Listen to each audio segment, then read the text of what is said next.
Olá, sejam todos muito bem-vindos ao programa Sal e Luz.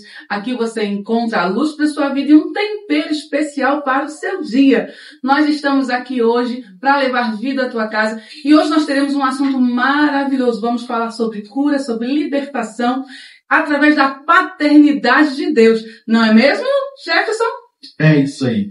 E hoje o nosso tema é cura e libertação, como a Marta disse, através da paternidade encontrada em Deus.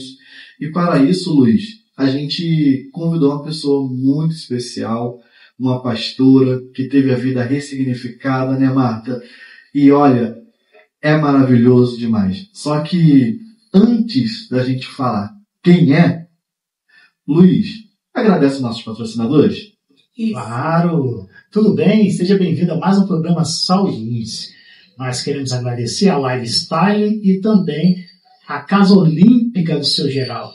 Deus abençoe a vida de vocês. A Lifestyle faz camisas, com dizeres evangélicos, abençoando nossas vidas com a mensagem de Cristo através daquilo que a gente veste. Então, não deixe de passar lá no site da Listeu, da Lifestyle, e dar um clique lá e ver os produtos que lá está disponível, ok? E também a Casa Olímpica está disponível ali na Rua do Imperador, né? Exatamente, com o Qual é o seu número, Geraldo. você sabe? E a Rua do Imperador passou um branco aqui, hein? Você vai ter que... É pertinho ali da Caixa Econômica. Da Caixa Econômica, exatamente. Então, pessoal, uma ótima manhã para vocês. Daqui a pouco a gente vai lá tomando um cafezinho. Mas eu quero que o Jefferson apresenta quem está com a gente aqui. Jefferson? Quem está com a gente aqui, Jefferson? Pastora Cíntia, uma pastora, uma missionária, serva do Deus Altíssimo. Seja muito bem-vindo ao nosso programa Sal e Luz e fique à vontade para compartilhar aquilo que Deus colocou no seu coração através da sua vida. Graça e paz, queridos. Para mim é uma honra poder estar aqui falando daquilo que o céu tem feito por nós e através de nós.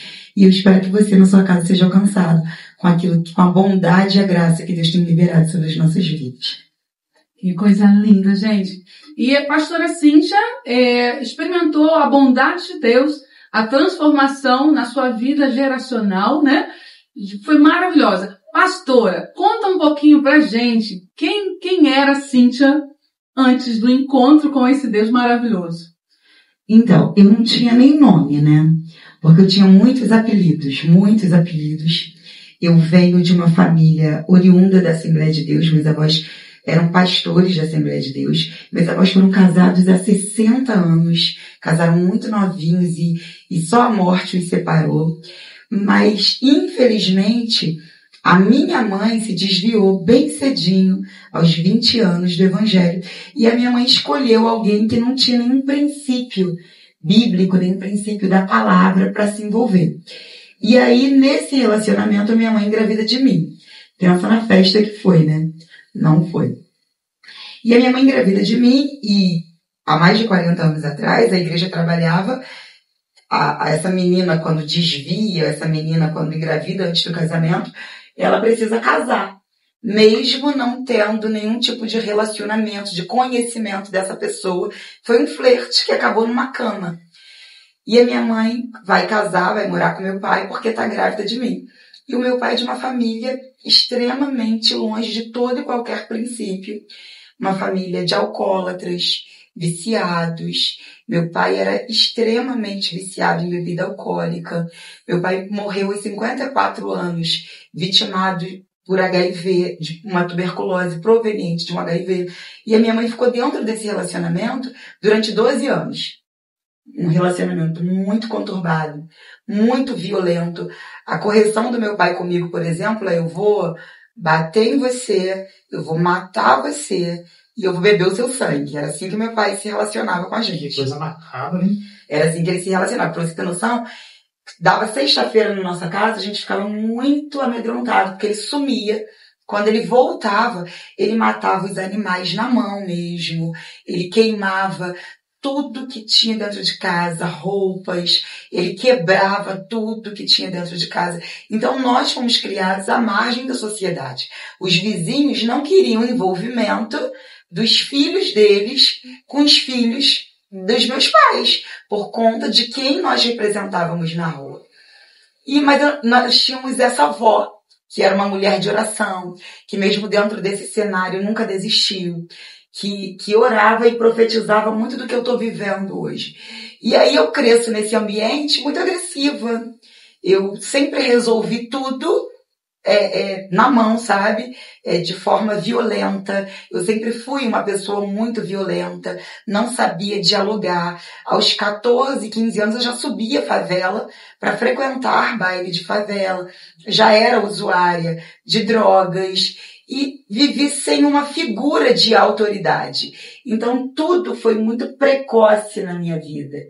E isso acarretou 2 gravidez precoces também. Eu fui mãe com 15 anos de idade, eu já era mãe da minha primeira filha.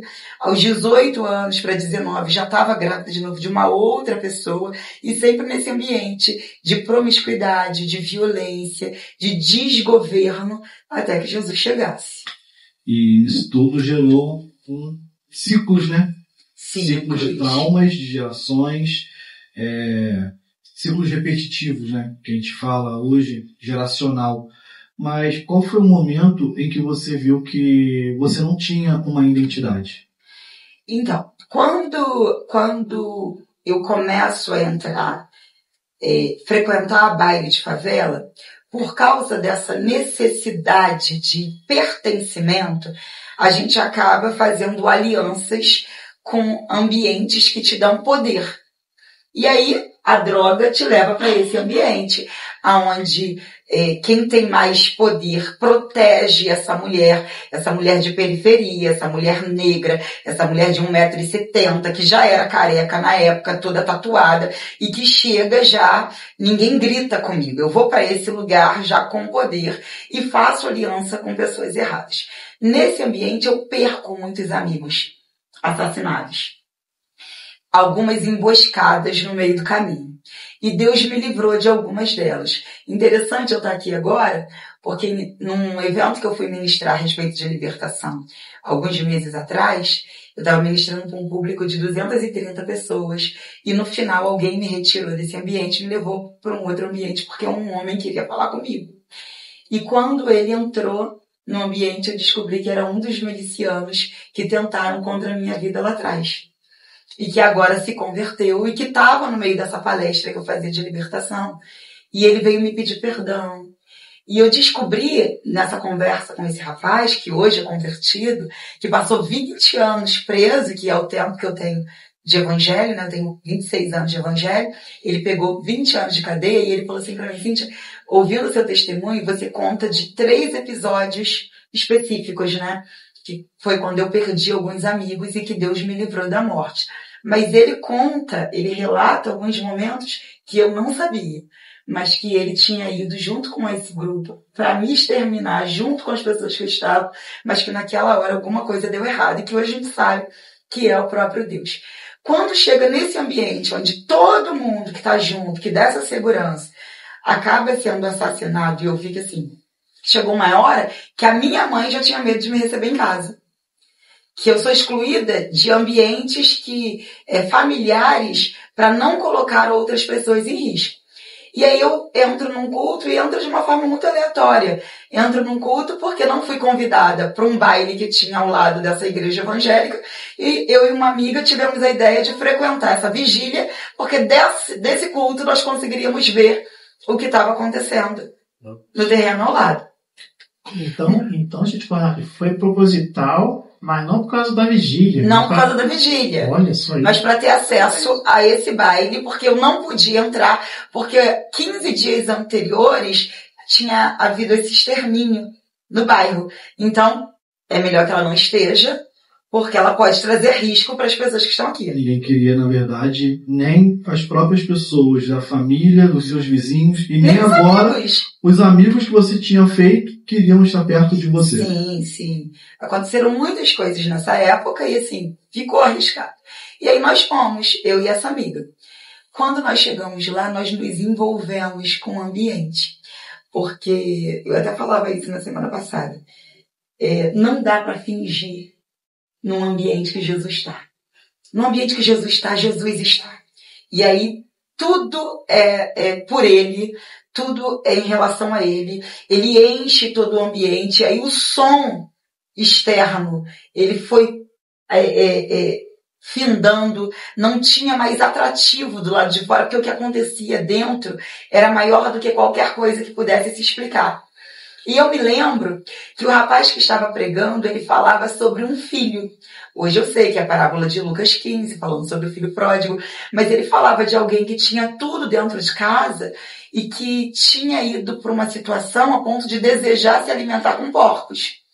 Naquela hora, eu lembrava de histórias contadas pela minha avó, que já tinha aí uns 5, 6 anos que havia falecido, mas que eu lembrava que quando a minha mãe saía para os bailes e me deixava com a minha avó em casa, minha avó profetizava e ela contava a história bíblica, uma mulher extremamente sem nenhum conhecimento, analfabeta. Minha avó não assinava nem o próprio nome, mas o encontro que ela teve com Jesus foi tão real que ela conseguia passar o evangelho como se ela tivesse lido o evangelho. E hoje eu entendo que mais do que você ler e conhecer a palavra, a vivência dela tem muito poder. E a minha avó era uma mulher poderosa que vivia essa palavra que ela nunca tinha lido, mas que ela tinha experimentado. Quando o ministro começa a falar a respeito desse filho, eu faço uma conta de quem era minha mãe. Porque quando a minha mãe nasce, e ela é uma filha temporã, alguns dos meus tios já tinham um seminário, já eram pastores, e a minha mãe veio como uma ovelha desgarrada. A minha mãe é alguém que sai dessa casa, né? Porque se você fizer uma leitura da nossa história, eu vim ao mundo para estar e exercer exatamente o que eu exerço hoje. Só que lá atrás, uma postura de rebeldia, de insubmissão, de falta de autoridade mesmo sobre ela, uma decisão dela, abre lacunas que a gente chama de brecha, de precedentes, da legalidade a Satanás de entrar numa história que já havia sido escrita por Deus. O Salmo 139 vai falar a respeito disso, né? Antes de você ser formada no seu ventre, antes de tecer os seus ossos com a minha mão, todos os seus dias foram escritos pelas minhas próprias mãos. Já existia um legado espiritual sobre a minha casa. Mas a decisão da minha mãe tira a gente desse lugar. Quando esse ministro fala sobre esse filho, eu digo, alguém lá atrás saiu do lugar. Mas eu quero viver isso. E de verdade, gente, foi o Espírito Santo. Porque se eu fizesse conta naquela hora, não tinha como.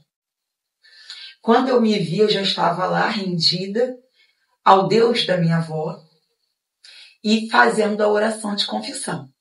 Tudo muito lindo, um ambiente espiritual, mas o culto acaba, né? Isso. E quando o culto acaba, eu volto para uma realidade onde eu sou viciada em maconha. Onde era uma sexta-feira à noite. Onde no sábado já tinha uma caravana que subiria a favela para um baile.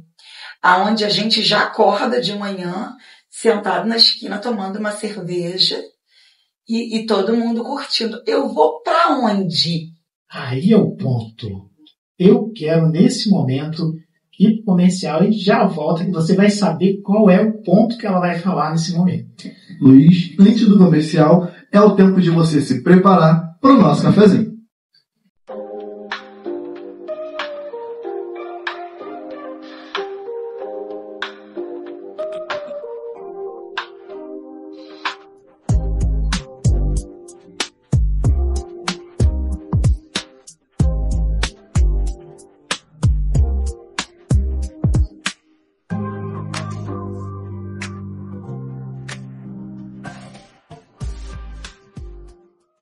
E estamos de volta com o nosso programa Sal e Luz. E para esse momento, já preparou seu café? Vamos para o nosso print. Não deixe de compartilhar e marcar a gente lá nos stories. Vamos lá? Conta aí, Marta. Vamos lá?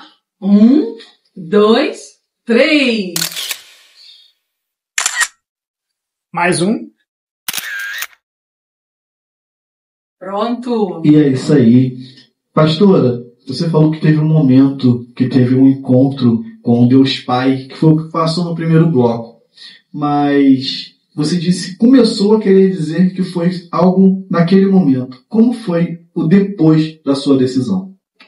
Então, aí a vigília acaba e eu volto para a minha realidade. Para os mesmos amigos, para a mesma casa, para as mesmas práticas. E eu me lembro que nessa madrugada, eu cheguei em casa por volta das 7, 6 horas da manhã. Quando foi por volta das 10 horas, o pastor, que foi o pastor dessa igreja que eu me converti, da Igreja Metodista de Leiana, a qual eu sou membro até hoje, ele chegou lá na porta de casa. E aí ele me leva, ele me pega e diz assim, eu vim buscar você, porque a gente vai ter um evangelismo. E o evangelismo era na esquina onde a gente se drogava. A boca de fumo ficava de um lado e a igreja estava de outro. Aí você pensa, eu lá, careca, não tinha roupa de crente, postura de crente, nada, os meninos sem entender nada. E do outro lado, os meus amigos rindo de mim, tipo assim, vamos ver quanto tempo isso vai durar. Provavelmente não duraria muito tempo se eu não tivesse a igreja. Porque essa mesma igreja do bairro, onde eu me envolvi com o marido de muitas irmãs dessa comunidade, aonde esse pastor não me conhecia, aonde os filhos dessas irmãs também se drogavam comigo e eram meus amigos de baile, essa igreja me abraçou. Essa igreja me pegou para o evangelismo. Depois do evangelismo, me levaram até a casa deles. Me colocaram à mesa. A primeira vez que eu sentei à mesa foi com a igreja. A primeira vez que alguém me chamou pelo nome, Cíntia, foi dentro da igreja, porque não me tratavam por apelido. A igreja me apresentou uma família. E aí que esse lugar me deu uma sensação de pertencimento. E aí eu queria entender por que aquelas pessoas me tratavam daquele jeito. Quando eu me envolvo com a igreja, começa o processo de cura. Porque a cura da rejeição, ela não vem com o conhecimento de Jesus, porque eu ainda não conhecia Jesus, mas foi com o acolhimento da igreja. Poder sentar do lado de mulheres casadas, que não tinham preocupação de ter os seus maridos sentados à mesma mesa que eu, poder levar os meus filhos para um lugar onde eu via como uma mãe deveria tratar um filho, onde eu percebia como um homem tratava uma mulher, o que era o real sentido de um casamento, de um relacionamento, isso foi gerando em mim um desejo de viver algo diferente. Porque aí a droga já não era suficiente. Aí as noitadas já não eram suficientes. Era um nível e um ambiente de respeito, de empatia, de amor ao próximo que eu não tinha conhecido ainda. Porque por mesmo meus avós sendo evangélicos, o relacionamento do meu pai e da minha mãe separou a gente da família. Porque, para você ter noção, quando eu era corrigida quando menor, eu fazia alguma besteira, alguém na família dizia assim, ela tem um sangue ruim do pai dela.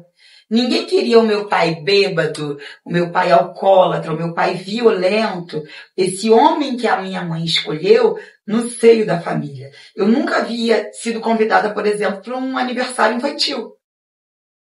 Na escola, os amigos que nós tínhamos eram pessoas do ciclo do meu pai. Então, o que a igreja apresenta pra gente é muito mais do que um Cristo, porque não deu tempo de conhecer um Cristo num culto. Mas a igreja traz esse senso de família, de pertencimento e de valor. Quando a igreja traz isso, desperta um nível de curiosidade. Porque, apesar de ter vivido num ambiente muito destrutivo, esse ambiente também me tornou uma pessoa muito sagaz. E me deu um senso de curiosidade muito grande. Se tem mais, eu quero saber o que é. E eu queria saber por que aquelas mulheres me respeitavam. Para você ter noção, num culto eu fui mandada para casa 4 vezes, porque a roupa que eu estava não cabia com o ambiente que eu queria frequentar. E ao invés de me julgarem pelo que eu estava vestindo, as irmãs da igreja fizeram uma campanha e compraram um novo guarda-roupa para mim. Elas não me julgaram pelo que eu estava vestindo. E pessoas que me viram crescer, que conheciam os hábitos que eu tinha, os lugares que eu frequentava e as práticas que eu tinha. Então esse acolhimento me fez querer saber por que aquelas pessoas me tratavam daquele jeito. E aí entrou um texto que é âncora para a minha vida, que é 2 Coríntios capítulo 5, versículo 18 ao 20. Que Paulo vai dizer aos Coríntios que Deus, em Cristo na cruz, está reconciliando a gente, ou ele com si mesmo, através do sacrifício de Cristo, né? Esse plano da reconciliação. Nesse ambiente de igreja, eu descubro alguém que eu poderia ser, ou que eu fui criada para ser, e que ninguém nunca tinha me apresentado. Porque eu sempre fui xingada de rebelde. Mas eu não era uma pessoa rebelde. Eu só fui apresentada sempre pela violência. Toda a correção feita a mim foi embaixo de violência, então como eu sabia reagir? Com violência. Mas alguém me rotulou de rebelde. Inúmeras vezes, todos os namorados que eu tive antes de Cristo, eu fui para a cama com eles. Então eu era rotulada de prostituta. Ou de alguém que tinha um espírito de prostituição. E nunca teve a ver com isso. Era alguém que não tinha um valor, mas queria pertencer a alguém. Existia em mim um desejo de família, só que eu não sabia como gerar uma família. Porque todo mundo que se aproximava oferecendo sexo. Como que eu vou ser desejada? Eu não era desejada pela minha companhia, eu era desejada pelo meu corpo. Então o que eu tinha para oferecer? O meu corpo. Então, quando eu chego na igreja e o meu corpo não tem validade naquele lugar, quando eu chego na igreja e eu não tenho por que ser violenta, eu preciso descobrir uma outra versão minha. Aonde eu descubro isso? Na mesa. Na mesa. Na mesa. E eu queria falar, Marta, Diga. que o próprio Jesus, ele ensina isso em todas as escrituras, né? Estar na mesa, de sentar, né? Provérbios, vai ter também ali dizendo, ensina ao filho o caminho certo, né? Mas é vivendo, é ao deitar, ao levantar, e a mostrar o exemplo de Cristo. Não falar Cristo, mas mostrar Cristo, ser Cristo. E foi isso que você viveu. E como que foi para você enxergar essa identidade de filha através da igreja? Então, aí a igreja me ama de uma forma que eu nunca fui amada. A igreja me acolhe de uma forma que eu nunca fui acolhida. Mas a igreja também me machuca. Porque, de repente, de forma muito rápida, os dons começam a ser aflorados. E como eu disse, né, eu não tive um pastor. Eu tive um pai. Quando eu olhava aquele homem tratar a esposa dele, quando eu olhava aquele homem tratar os filhos dele, quando aquele homem me leva para dentro da casa dele, e ele me colocou não só na mesa dele, mas ele me colocou literalmente na cama dele, vocês vão entender por quê, porque dentro desse episódio todo, eu ainda sofro um assalto e sou estuprada. Mas isso é assunto para outro dia. Esse homem me acolhe e me leva para dentro da casa dele, né? Algum tempo depois, já não era mais usuária de drogas, já estava firmada na igreja, já tinha passado por vários processos de libertação. Sofro um assalto dentro de casa e sou estuprada. Ele me acolhe e me leva também para a cama dele, porque eu lembro que na noite do estupro, posterior ao estupro, ele sai da cama dele para que eu dormisse com a esposa dele na cama dele. E ali, a igreja, quando eu digo a igreja me machuca, porque esse homem apostou todas as fichas dele em mim. Ele me dá um microfone depois de um encontro com Deus e diz assim, quem vai pregar hoje é você, pensa. E essa mesma igreja que promove é uma igreja que não compreende, porque assim, será que está pronta? E se cair amanhã? Como é que vai ser? E nesse processo da restauração pós-abuso sexual, foi um processo muito difícil com a mesma igreja que me curou. Só que eu também não sabia mais viver em outro lugar. Ali havia virado o meu habitat. Ali tinha dado um destino para os meus filhos. E eu não podia correr o risco de levá-los de volta para a vida que nós tínhamos. E eu precisei encontrar a essência da igreja. Porque eu precisei passar por um processo de perdão. De perdão por ter ouvido de que se 3 homens entraram dentro da minha casa e me estupraram, foi porque em algum momento eu fiz alguma coisa que desse legalidade para que eles estivessem. Que para eu ter vivido um estupro coletivo, foi porque no passado eu não fui uma pessoa boa. Que Deus estava me castigando por alguma coisa. E aí eu não precisava só perdoar os estupradores. Eu precisava perdoar a gente que trocava o cálice comigo. Gente que botava a mão na minha cabeça. Gente que profetizou muita coisa que eu estava vivendo naquele tempo e naquela época. Gente que orava comigo. Que há 10 anos atrás, antes de chegar na igreja, havia me acolhido. E aí você não consegue viver o processo do perdão sem encontrar o Cristo. Eu tenho uma pergunta em cima disso, porque você foi para a igreja, porque você viu o pai nos filhos. Eu encontrei os filhos. Isso. E aí você você foi introduzida à família de filha amada. Isso. Né? E todo esse processo de filha amada, você curtiu ele, você viveu ele. Mas com o coração muito do irmão do filho pródigo. Isso. De alguém que está aqui, que usufrui, que tem um lugar, mas que não conhece o pai. Isso. 10 anos. 10 anos. E depois que aconteceu esse fato, veio essa necessidade de encontrar com o pai, literalmente, dos filhos, porque agora você também é filha. Como eu preciso do experimento do perdão, a igreja não era capaz de me levar a esse lugar. Nada que você fale para alguém ferido, nada que você ministre, nada que você ore por alguém ferido é capaz de conduzir essa pessoa a perdoar, a não ser a pessoa do Espírito Santo. Só que a igreja, os irmãos, apresentam um pai. E eu já tinha um Senhor. Eu experimentei um Salvador que me livrou de coisas que a minha mãe até hoje não sabe. Mas eu não queria um pai. Eu não tinha necessidade de pai. Por causa da associação. A figura paterna que eu tive na Terra me machucou muito, me feriu muito, me expôs muito. E durante muito tempo eu culpei por muitas dessas coisas que eu estou contando aqui para vocês. Então, como é que esse pai permite isso? O Salvador me livrou da morte. O Senhor me deu uma família e me colocou assentado à mesa. Mas eu não preciso de um pai. Só que quem não conhece o pai não perdoa. Quem não conhece o pai não tem condições de perdoar. E aí eu precisei desassociar. Eu precisei desassociar a figura que eu tinha na terra de quem era esse pai bondoso. E aí chega a paternidade. Quando a paternidade de Deus chega, ele traz tudo. É quando eu sou curada da rejeição.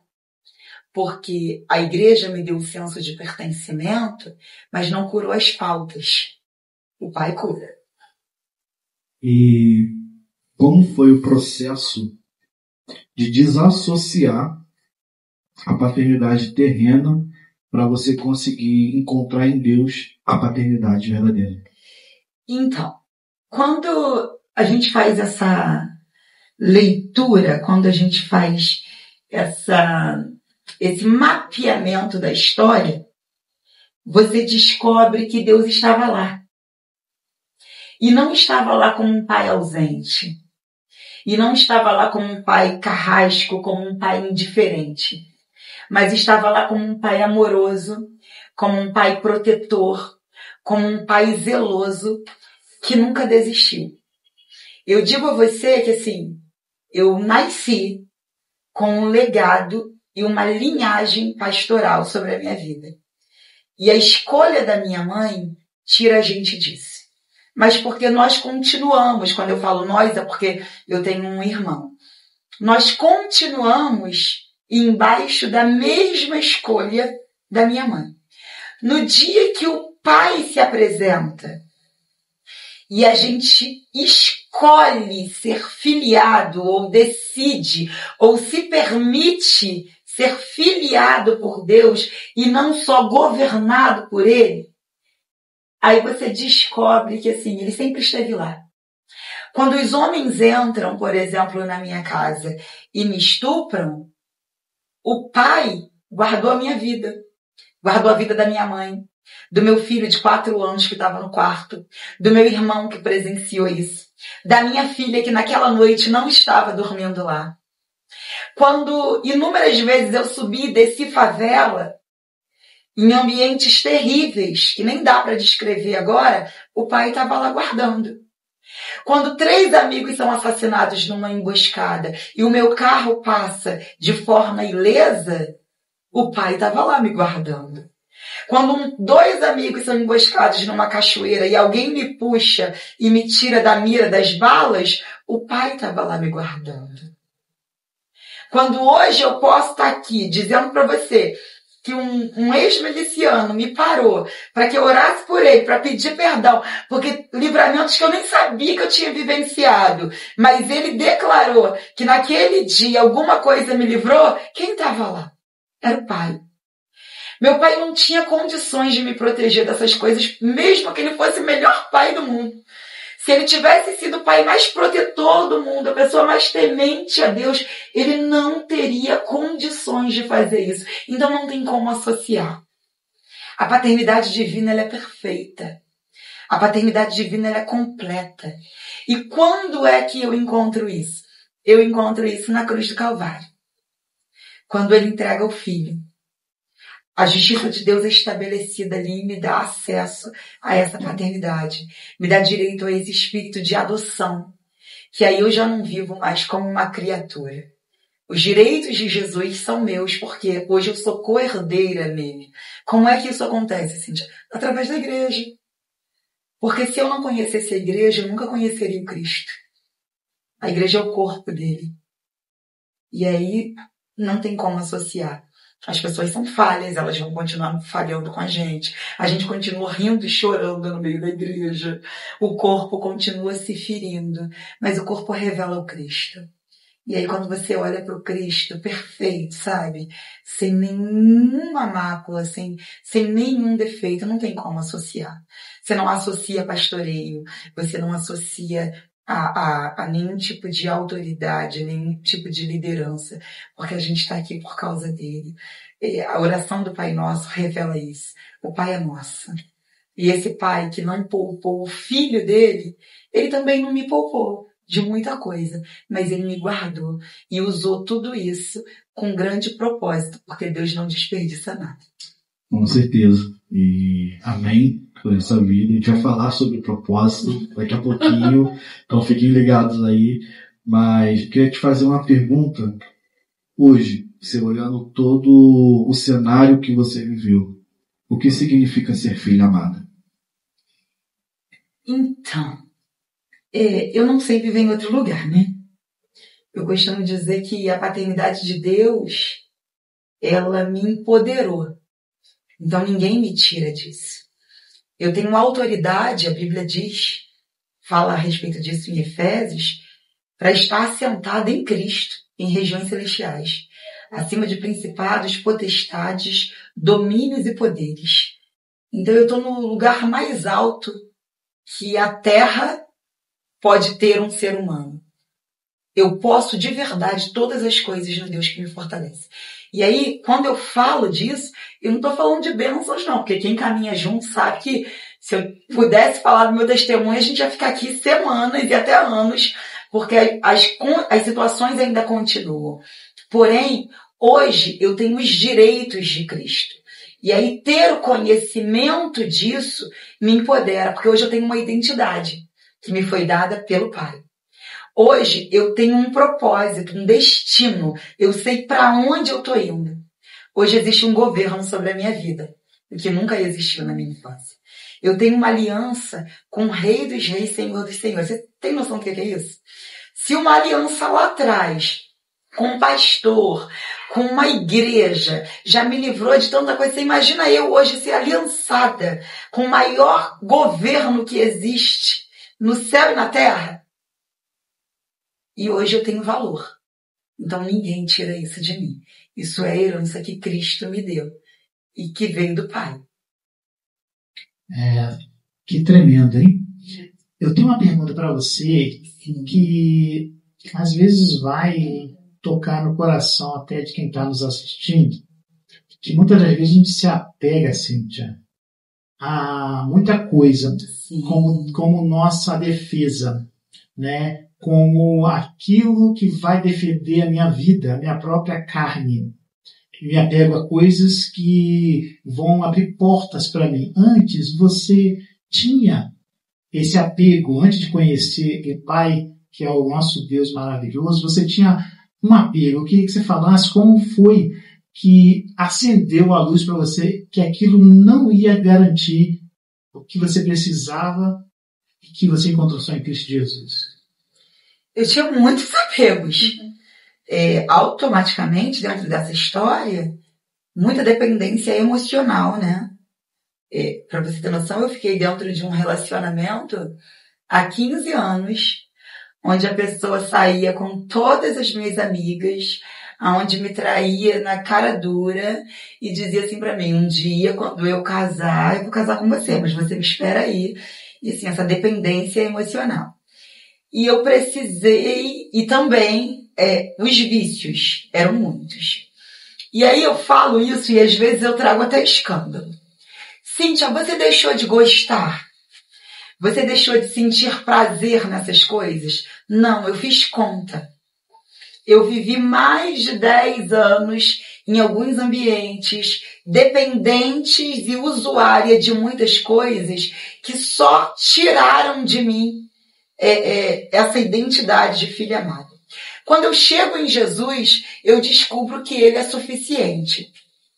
Mas isso é no campo do espírito. É no campo do Romanos 12, racional.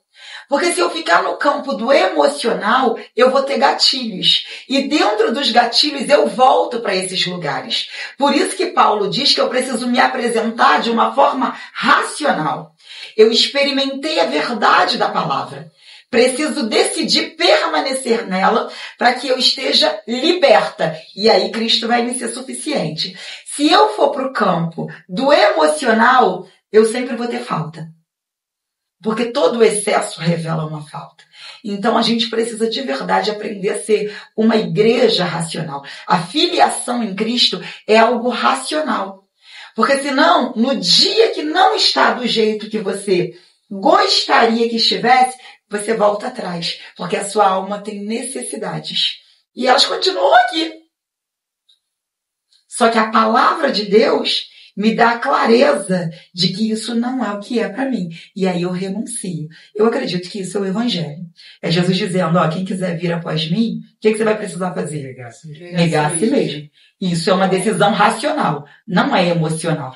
Por isso que a gente tem que matar o velho homem todo dia. Todo dia. Olha a dica aí, pessoal. Mate o velho homem. Cíntia, vamos lá. Em que momento você percebeu na sua vida essa questão toda de maldição geracional? Explica um pouquinho sobre isso, fala um pouquinho sobre isso para quem está nos assistindo. Como identificar isso? Como é que isso se repetiu? Como é que isso se deu? Então, eu nem disse para vocês, né?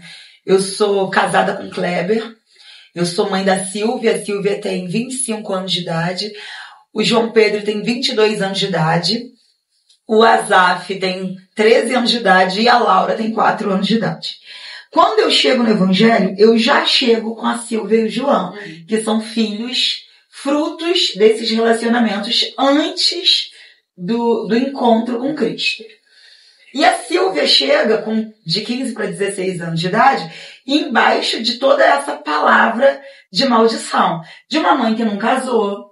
Para você ter noção, quando eu chego no Evangelho, a minha geração de primos e primas, ninguém havia se casado. A minha mãe nunca se casou.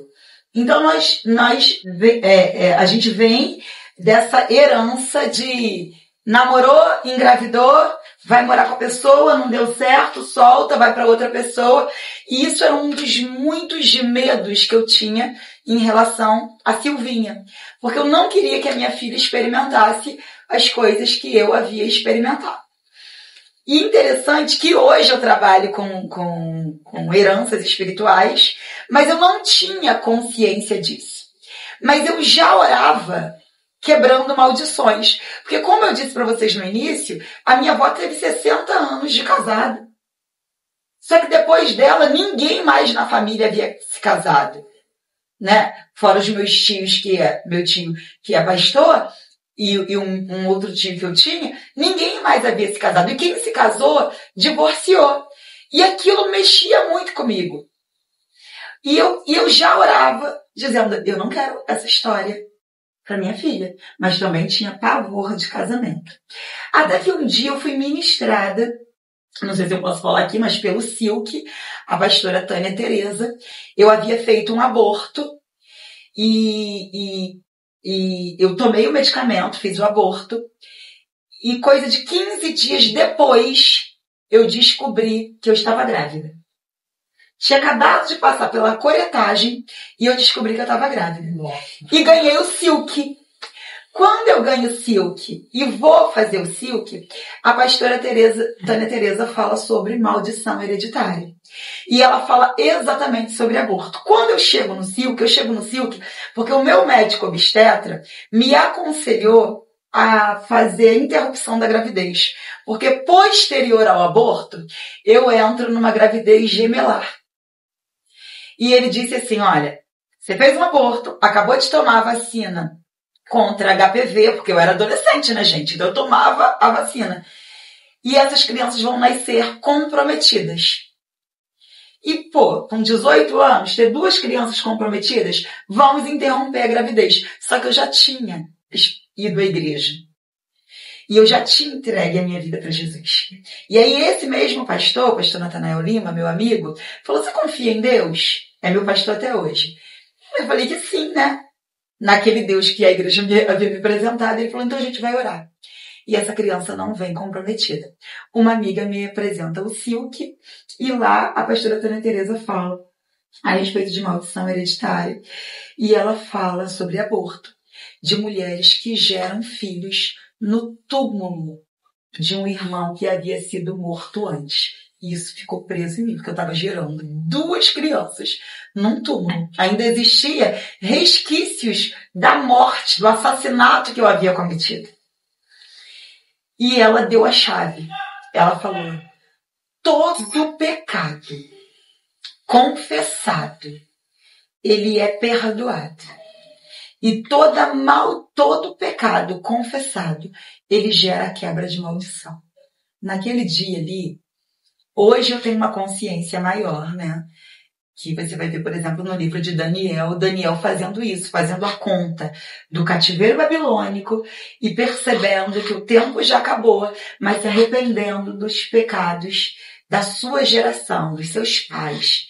E ele pede perdão não só pelo povo que estava na Babilônia, mas pelo povo que havia pecado anteriormente. Naquele dia no Silk, Deus foi trazendo coisas à minha memória a respeito de religiosidade, de coisas que eu havia presenciado, tanto na família do meu pai quanto na família da minha mãe, que eu havia percebido, que eu tinha consciência, e coisas que eu nem tinha consciência de que tinha acontecido, mas que quando eu olhava para a minha história de vida e para a história de vida dos meus primos, eu percebia assim, isso daqui é porta de legalidade. E quando nós começamos a fazer, e até hoje eu tenho essa prática de confissão de pecado, de arrependimento, porque todo pecado confessado, a gente confessa a Deus para receber o perdão, mas num aqui, num ao outro, é para receber cura, e eu acredito nisso. Tiago fala sobre isso, e a gente tem essa prática na minha casa, a gente tem essa prática, e hoje quando eu olho para minha casa, quando eu olho para os meus filhos, eu posso afirmar para você que o diabo não tem legalidade nessas áreas, porque isso é pecado, sabe? Perdoado mesmo por Deus. Porque se sangue é derramado, Satanás vem buscar sangue.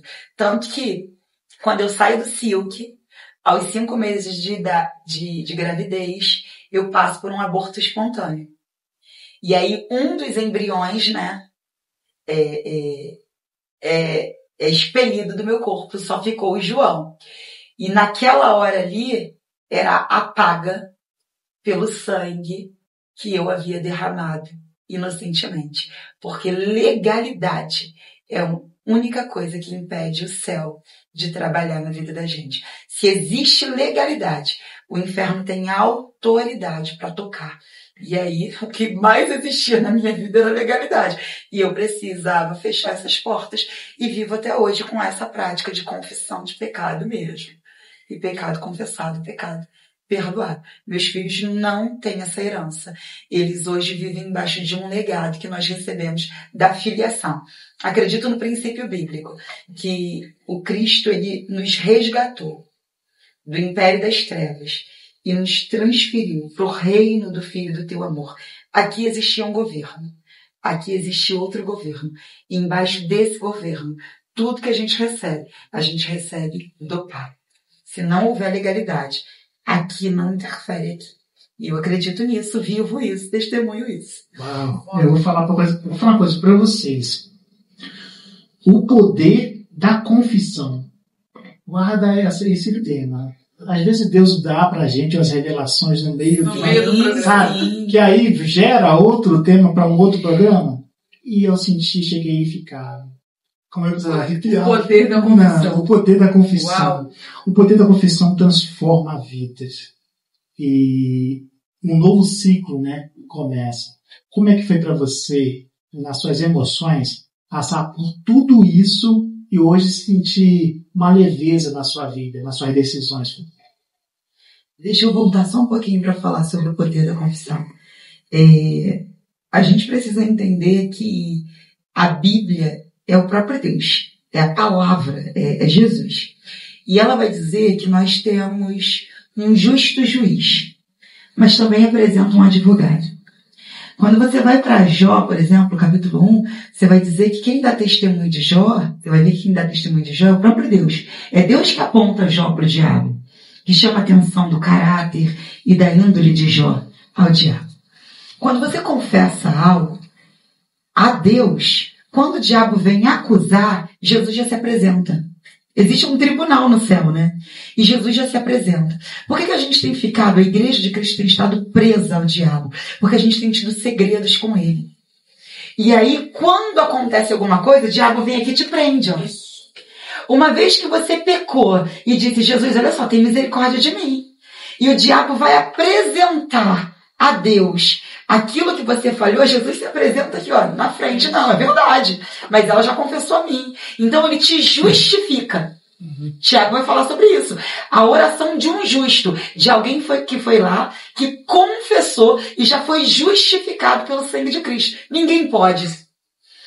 Essa oração pode muito em seus efeitos. Então o poder da confissão é uma arma divina. E olha só o que você falou, como que é interessante, que você pontuou 2 versículos um pouco atrás falando sobre confessar.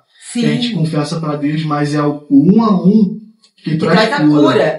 Se eu estou em pecado, eu estou injusto perante Sim. o Senhor. Então quem é que vai orar para que eu seja justificado? É aquela pessoa com quem eu estou confessando. Sim, e a Bíblia vai dizer que agora vocês são 2 justos. E aí é muito mais poderoso, que Mateus 5 vai dizer o quê? O que vocês ligarem. Depois disso aí, o que vocês 2 ligarem aqui na terra é ligado no céu. Uau. E o que vocês desligarem aqui também vai ser desligado no céu. É poderoso demais. Não? Forte demais, hein? Mas desculpa, você perguntou sobre as minhas emoções. Vamos lá. Porque assim, é muita coisa. A gente tem 10 minutos. 10 minutos. Só 10 minutos. Só 10 minutos. Você perguntou sobre as minhas emoções. Diante de tudo isso, né? Eu fiz 10 anos de terapia. Eu acho muito importante a gente falar a respeito disso. Nós somos seres tricotômicos. Eu tenho um espírito, que é onde Deus se comunica comigo. O Espírito Santo de Deus se comunica comigo no meu espírito. Jesus no Getsemane disse, Senhor, o meu espírito está pronto. mas a alma dele temeu de tal forma que o físico dele suou sangue. Então a gente precisa cuidar da gente nas 3 esferas, não é isso?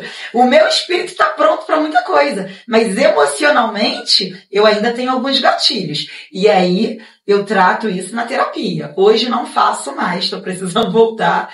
Hoje não estou fazendo, mas precisei passar por isso. E o nosso corpo, claro que a medicina está aí para isso. Mas quando você tem um espírito alimentado pela palavra de Deus, ele tem domínio sobre a sua alma. E aí, esse domínio vai fazer você ser mais leve, vai fazer você ter... É o espírito que traz... A gente fala muito e vê muitos dons, mas o fruto do espírito é o maior presente que Deus deixou pra gente. Porque dentro de toda essa história, se eu não aprender no espírito a ser paciente, eu volto para o ambiente da agressividade. Se eu não aprendo a ter domínio próprio, eu vou para o ambiente do desequilíbrio. Se eu não aprendo a amar pelo fruto do espírito, eu volto para o ambiente da rejeição. Mas a árvore tem que estar sendo muito bem nutrida para você ter esses frutos, né? Entende? Por isso que Jesus é a fonte de tudo. Ele é de verdade suficiente. E que não dá para ficar distante. Não dá. Longe do prazer. Não dá. A gente vai apagando. Sim, por isso que tem que congregar, por isso que tem que estar comunhão com os irmãos. Não é? Eu estava vendo uma matéria, não lembro quem foi, que falou que um órgão humano, ele sobrevive até 100 anos no corpo. Se você tirar do corpo, ele morre em fração de segundos se ele não estiver preparado para um transplante. E assim somos nós. A igreja é o corpo de Cristo. Não tem como sobreviver fora do corpo. Uau, gente. Mais alguma pergunta aí? Que eu vou fazer uma pergunta aqui. Pode fazer, Mara. 10 minutos, eu falo 10 dessa. minutos. Fica à vontade. De todas essas experiências, também nasceu livros, né? Nasceu. Então, e eu ouvi você contando aqui dessa gestação, né? Que era gemelar. Isso. E o último livro, Mães de João, veio dessa inspiração? Os Mães de João, na realidade, não veio dessa inspiração. O Mães de João veio por uma necessidade. Nós fomos pregar numa comunidade no Rio de Janeiro e a gente ficou muito impressionado, né? Quando eu falo a gente, eu e a Sheila, que me acompanha, com o número de crianças, jovens mesmo, no meio da rua, armados, empoderados pelo tráfico. E, ao mesmo tempo, uma igreja de muitas senhoras, de gente muito madura. E quando eu cheguei nessa igreja, alguém me reconheceu por causa do meu filho mais velho, do João Pedro.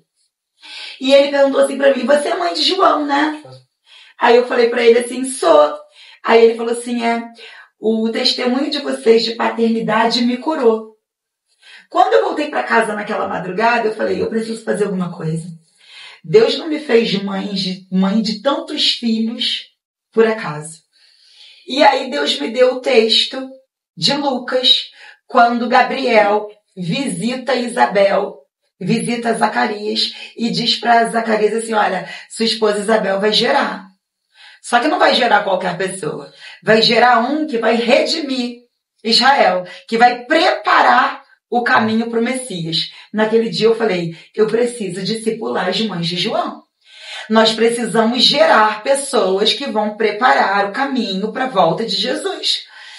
A Silvinha precisa ser uma mulher que vai preparar o caminho para a volta de Jesus. O João Pedro precisa ser alguém que vai preparar a volta do Messias. O Azaf precisa estar aí para isso. A Laura precisa estar aí. E eu descobri que a maternidade na igreja está cada dia mais extinta. Enquanto as meninas aí fora estão tendo 5, 6 filhos com 15, 16 anos, a igreja está tendo cada dia menos filhos.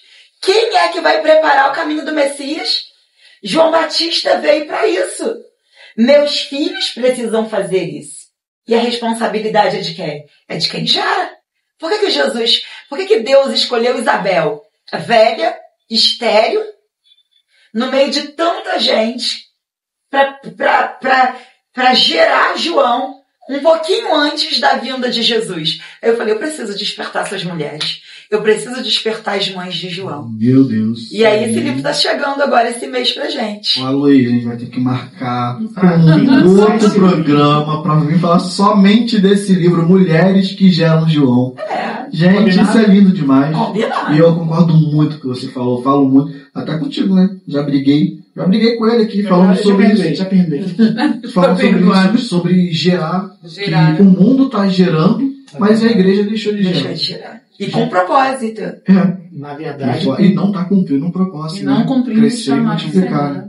E tem sido muito omissa, né? Tem sido muito omissa.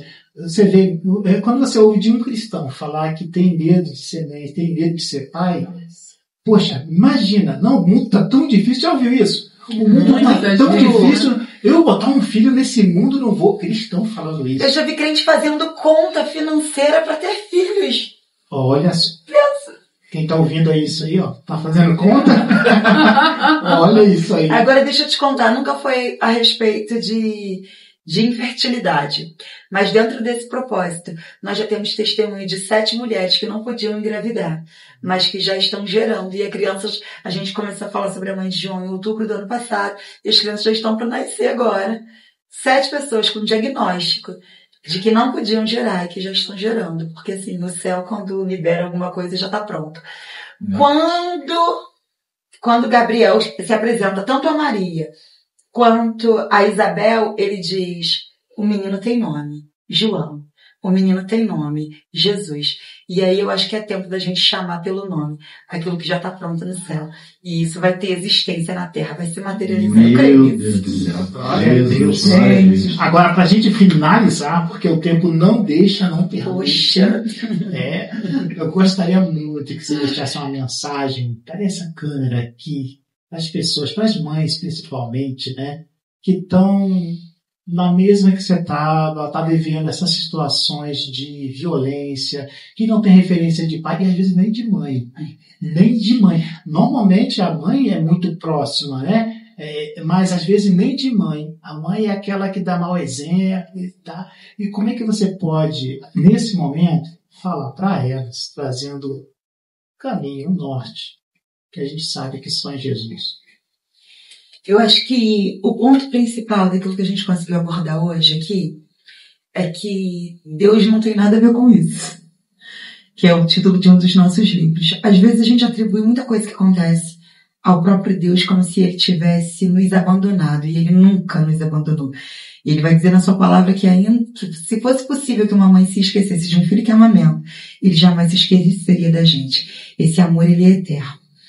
E eu experimentei isso com a minha avó, que orou por uma criança sem saber quem seria essa mulher. E por pior que tenham sido os lugares e os experimentos meus, ela morreu. Mas aquilo que o céu prometeu a ela se cumpriu e hoje a gente está aqui.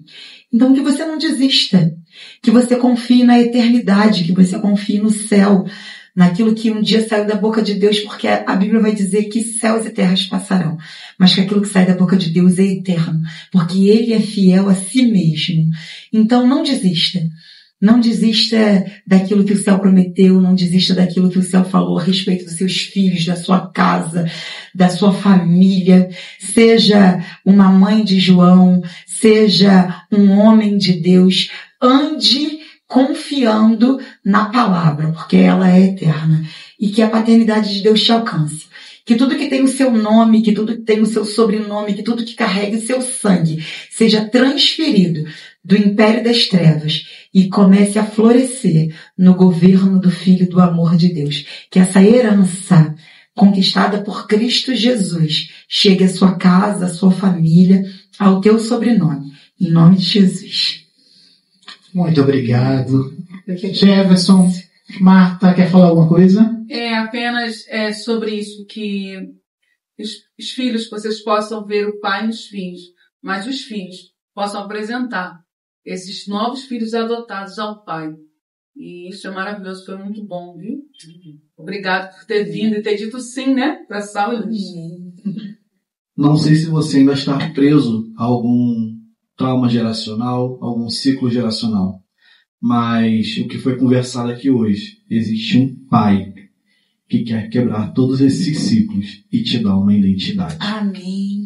Pastora, muito obrigado pela sua Eu que participação. agradeço. Foi uma bênção para nós e acredito que para o nosso público também. Amém. Deus abençoe sua vida, e se você sentir no coração de nos ajudar com esse programa, seja um patrocinador. Com apenas R$5 por mês, você pode mandar para esse Pix e nos ajudar. Deus abençoe sua vida. Fiquem com Deus. Ali. Ah, é a parte que a gente fica fazendo assim. Só as letrinhas. Preto e branco.